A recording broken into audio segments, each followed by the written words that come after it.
start this live, usually, I'll give it a second to kind of settle in so that the stream can run for a little bit so that whenever it goes live, it'll be, everything I have to say will be viewable, listenable. Driving to work right now. And so, my other live that I did, I think it was yesterday, we hit on some things as far as like how to handle managers and how to, navigate the workplace. And I think that now is more important because people are going homeless because they don't want a job and that they don't want to work. I know. I've been there. That's how I know.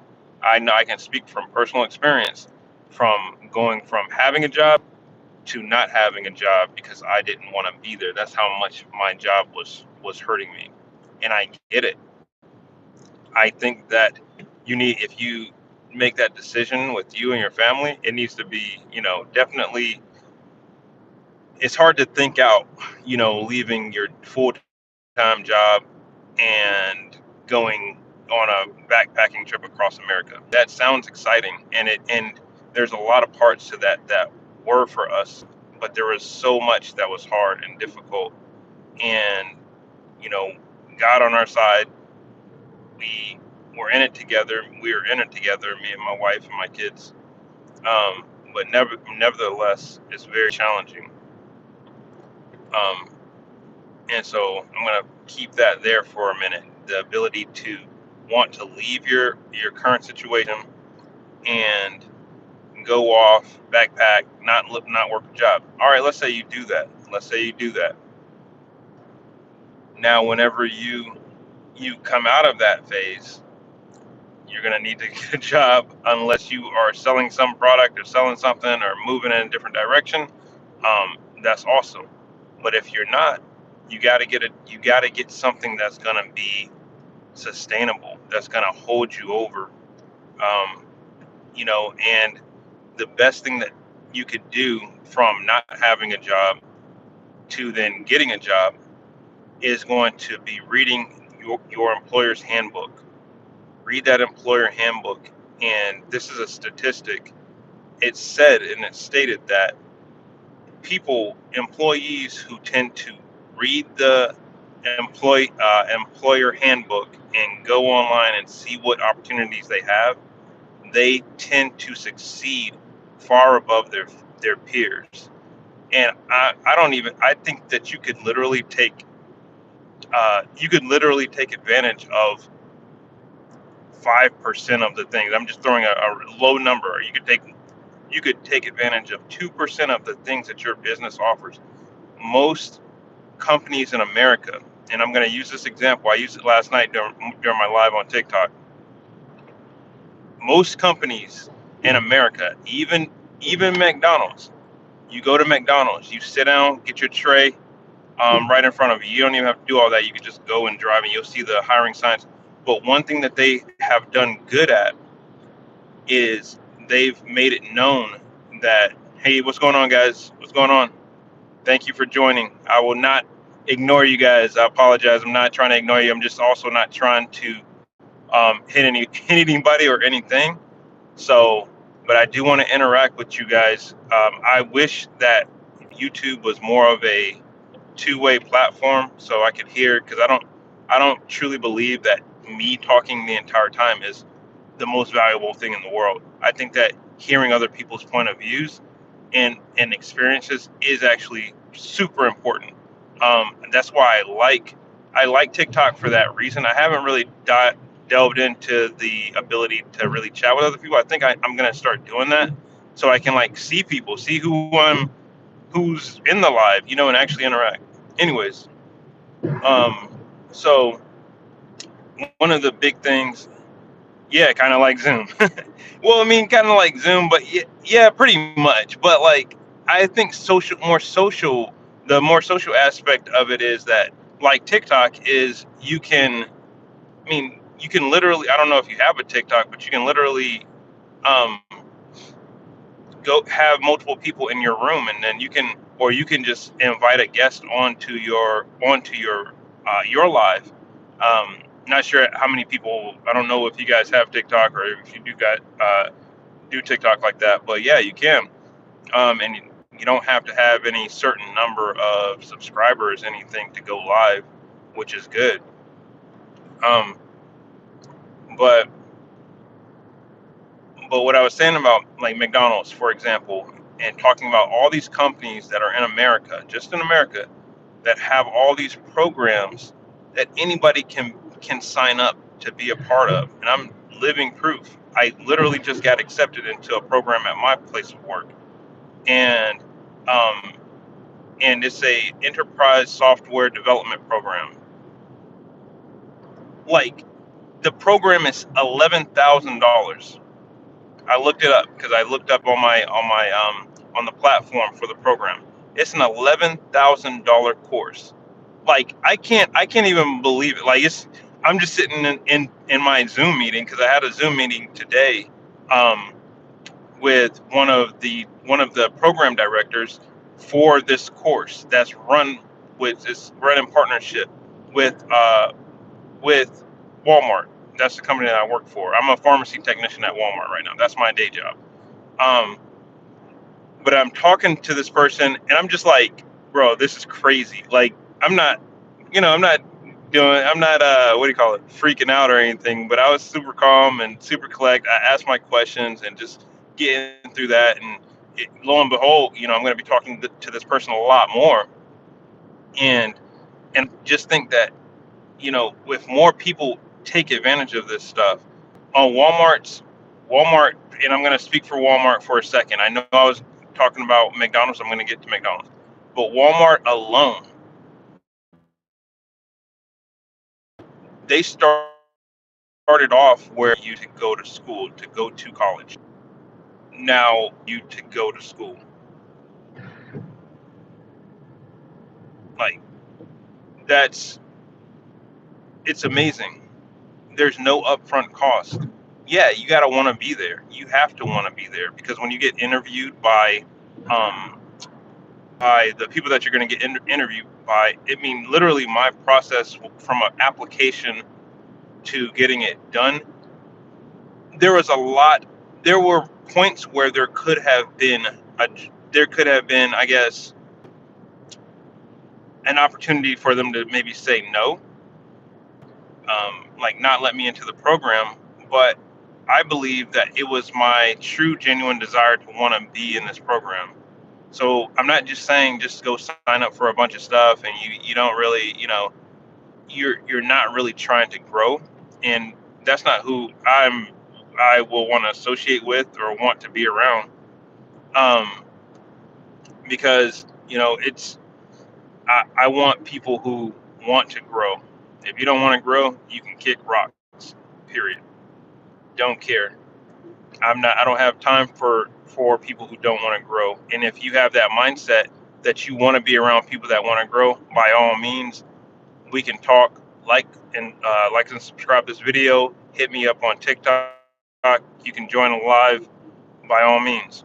Um, what's going on, Dakota?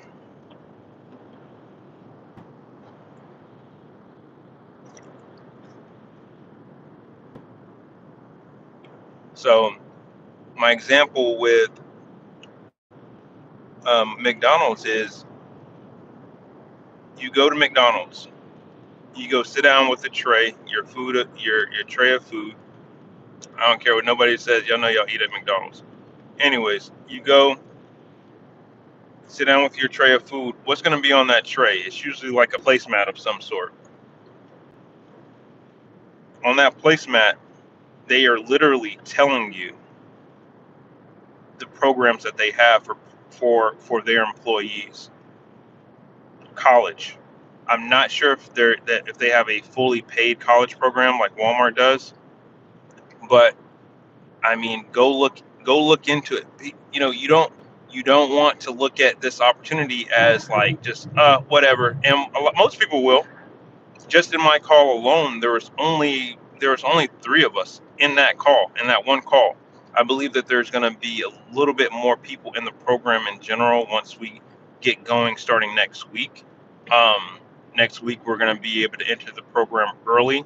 The actual program start date is on March 12th. But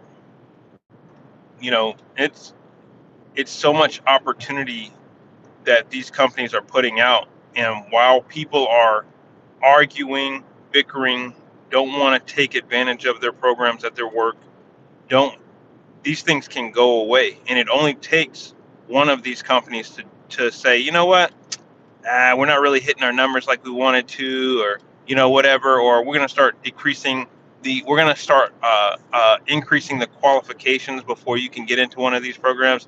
It's just not worth it. Nobody really wants it, and so that's all they really have to do. They can, and it really starts with one. It started with, I know Walmart was a big one whenever it came to these college programs, and it takes persistence, because if you don't get into the program right away, like let's say you work for a company and you have to apply, you got to go through the application process. I've done this before. I worked at Home Depot and I applied. They had a program where essentially you get you study for, it was, I believe, yeah, it was software development, and then you would be kind of brought in and what do you call it, trained in their systems. Yo, that's so dope. Like, that's amazing, man. That's so amazing. And this is going to be the same thing with Walmart. You get trained in their systems, and you get trained how to work in their environment. And dude, it's a blessing to be able to do that. And man, it's such a blessing. I don't look at it as anything else but that. So that's my spiel on that.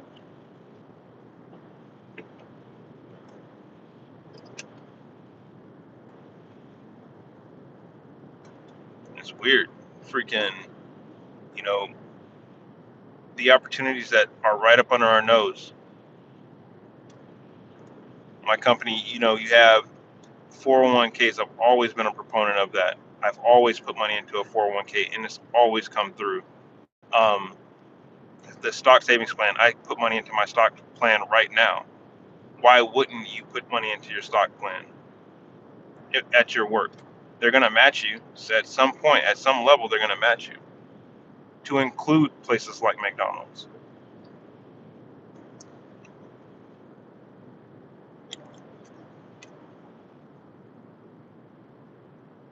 So, anyways, I will back up off of that subject, because it's definitely near and dear, because it takes a lot. Whenever I got denied from the program that I applied for at Home Depot, I was just like, I really wanted to do it. I really did, and I felt like, I will be honest, I at that moment, everything that I had going on in my life, I didn't have all the confidence there. All of my confidence was not necessarily there at that moment. And it's interesting, because now, right now, fast forward a couple of years, my confidence to not only apply, but to get into this course, and to have, like, I'm already there at the finish line of my brain. I'm already, like, I've already passed this whole thing, and I'm gonna be at the top of my class as well. I'm gonna have the best projects. I'm gonna have the best, um, like, just everything, work ethic, everything. Period. Like, that's just how I am right now, and going forward. So you definitely have to kind of put some things aside in your mind, of like the doubts. Is it the right time? Yeah, you gotta analyze that stuff, because if it's not, and then you commit and then you can't complete it, it's gonna be a pain. That's not talking about if just random events come up and you can't complete it, but that's actually saying, like, you're literally in the middle of some major stuff and you can't complete it. You don't want to get started in the midst of major things, and then you can't complete a program, especially if it's from work and they're funding it. Um, so make sure you got your calendar clear a little bit, and you're set in your mind that, okay, for the next 5-6 months, I'm not moving anywhere. There's no expected rapid moves. Um, there's work, this program, and I'm going to continue to hone my skills. That doesn't mean you're going to be a master programmer or a master whatever it is that you're like pursuing. It just means that you're clearing some of the things off your calendar so that you don't have these distractions, these life distractions that we all have. We all have like random stuff that comes out of nowhere that's like, uh, could this have happened at a better time? Um, or, you know, you get started doing something or you get sick all of a sudden. Like, how? Why in the world does that happen? But, but yeah, so that's pretty much my spiel, my talk for right now on this subject. Um, and I think I need to figure out a title for this one because I want to post it up. I want to. It needs to be a little bit more clear. I want to be clear about what I'm trying to put across on here. I think what I really want to put across is there are opportunities at these companies. You just have to look into them. You have to go. I say you read the handbook, but it's really in plain English. It's plain. Sometimes we think handbooks are written in just legal some legal language, and it's like confounding. These businesses are putting this stuff out in plain English, and we as Americans walk right past it because it doesn't fit into what we deem as the immediate American dream. The immediate American dream is have everything that you want and desire right now, minimum effort, like that's it. If you can realize that is what majority of people actually want. That's majority of people actually just want the immediate American dream. No work, little effort, um, and and want all of the reward. It's pretty much like a casino for people. It's a casino. And then if oh, I lost today. All right, cool. I'm gonna come back and try to pull the slot machine down again at work and try to do some, I don't know, something that isn't like ethical mostly, in order to get some gain. Anything that you're gonna do that's unethical is gonna come back to bite you in the butt. That's just it. Anything that you do that's unethical, um, and we're talking about money right now, especially, it's going to come back and bite you in the butt. When you're if you're screwing people over, in business, no good. It's always going to come back. Um, yeah, for example, if that's why people wonder why oh, well, how can I get fired for stealing time, or how can I get fired for, or how am I getting in trouble when I'm just stealing these little items from this business, and this business makes millions of dollars a year, and it's like, where's the rationale behind that? You're you're essentially, you know I get it. People are hurting. People are in pain. They need money in their pocket, but the biggest thing that people need is to wake up and realize that it's, you know the opportunity is there. The opportunities are there, but it's not going to be anything that's given to you. And that's the most common. It's the most common saying, you know, that you're going to have to work for what you want. It's the most common saying, but it's so true. And I'm trying to break it down in a simple way because most people work for these large corporations here in America as regular workers, as regular people. I'm not talking about the corporate side. I'm talking about just pushing boxes, moving stuff around, very manual labor jobs. But yet these same places have the opportunity, these same jobs and these same businesses that are on the Fortune 500 top list have the opportunities for regular people. Like I said, I'm not talking corporate. I'm talking about the people who are moving the heavy, who are doing the heavy lifting. You know, and for corporate. Corporate is going to be a different animal whenever you're talking about opportunities, um, and things like that. So that's a whole different discussion. That whenever you get into a corporate environment, go to that handbook and see what's offered. It's probably going to be a bit different, um, and it's going to be interesting because if you started off looking at that handbook from the non-corporate side and you're like, oh, it's going to be like it's going to be like, what, you get to do this, you get to do this, I can't wait, man. Oh, I'm so excited. I'm so excited. It's about to go, girl, it's about to go up. All the way up. This is about to be fun. Oh my goodness.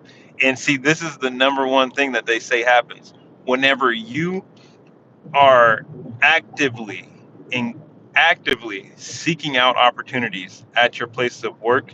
You're going to be the happiest one there. People are going to be trying to figure out what in the world is wrong with you. Like, I'm going in smiling right now. This is my drive to work. I'm going in smiling because I'm like, bro, yeah, not many. I think I've told maybe two people about the program, and I did that because, I mean, it's as inspiration, not to it was it's not to brag at all, and I don't think that they took it. One has a neuroscience, she's a neuroscience degree, a girl that I work with, and the other dude is going to school for nursing. The other girl, she's already gotten out of school, but like, and I told them what I'm doing as far as school, as like a way, because I knew that they were going to be excited for me, and they were, um, which is awesome. So I think, to sum it up, look into your programs at your work. Don't take it for granted. Go if you don't know where you can find that information. I just talked to somebody. I talked to several people actually. One today, and she was saying that she didn't know how to go about looking at like corporate opportunities, and all of that stuff is literally within our grasp. Like, you can literally at Walmart, you can literally go and see the chain of command, and you can see their numbers, you can see their contacts, everything. And there's nothing secret about it. It's so that you can communicate with people. Hey, shoot me a line. I've literally called people. What was this dude? He was like vice president of something for Walmart. Found his number, and I called him straight up. Like, and he had a conversation with me because there was a job opening. There was a specific job opening that I was interested in. I had already sent in my resume. I didn't really hear back. So I was just persistent. And it's really doing that gut wrenching persistence work that's going to be the differentiator, because, anybody can sit down and learn something out of a book, and that's great. It's good. You get your little document, right? You get your little piece of paper, whether it's a certificate or it's a degree, and great. They're gonna slap yourself in the back of the head and get up out of here. You're done. It's gonna be the other gut wrenching work that people don't realize. Networking is in my opinion, it's gut wrenching for me, and I'm gonna talk about it because it's literally the idea of having to go and communicate with people that I do not know. And I think that that's kind of, I do it and I get to know people, but I also am like, I don't know, this interaction with me on YouTube. It seems like, oh, I don't know if I seem like a natural, but I'm just talking. But whenever talking in person, I can articulate myself still, but it's something about cold calling, and it's something, I think that there's something to be said about that. It is gut wrenching.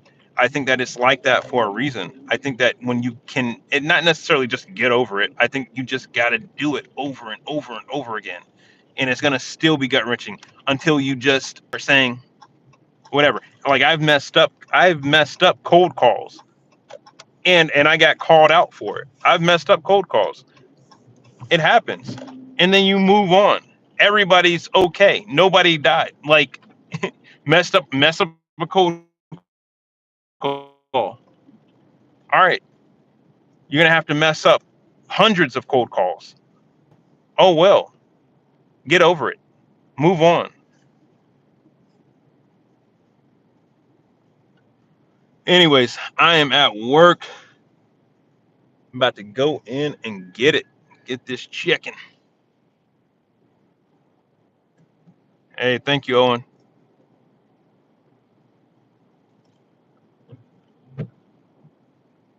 Hey, are you guys looking into your programs there? Look into those programs for work. They are there. Thank you, man.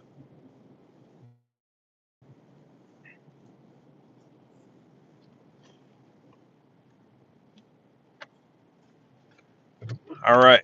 I am parked. I will see you guys later.